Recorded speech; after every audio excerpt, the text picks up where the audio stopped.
সকাল সকাল ঘুম থেকে উঠে ল্যাদ খেতে খেতে চলে গেছিলাম নিমন্ত্রণ করতে।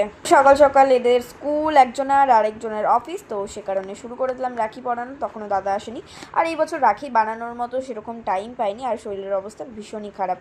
রাখি বানাতে তখনই ভালো লাগে যখন সামনের মানুষটা রাখি পরে থাকে, তো এরা তো কেউ পরে থাকে না, তাই আর আমার এনার্জিও লাগে না। তারপর চলে গেছিলাম কলেজে, যেহেতু ছুটির দিন কলেজে ভিড়টা কম, খুবই কম ছিল, তো তাড়াতাড়ি গিয়ে কাজটা করে চলে আসলাম। পরে দুপুরবেলা ছোদ্দা আসলো, ওকেও রাখি পরিয়ে খাওয়া দাওয়া করে ওইও চলে গেল বাড়ি।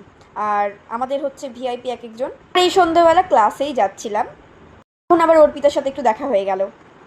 যেহেতু অঙ্কিতার বাড়ি এই রাস্তায়, তো ওকে একবার সাথে করে নিয়ে চলে যাচ্ছিলাম। ছোটবেলার রাখিগুলোকে সত্যি খুব মিস করি। এখন আর ওই রকম রাখি পরানো সবকিছু হয় না, তবুও কাকুকে পরিয়ে নিচ্ছিলাম। ছোট থেকেই পড়াই, তবুও মাঝখানে অনেক বছর গ্যাপ পড়ে গেছিল।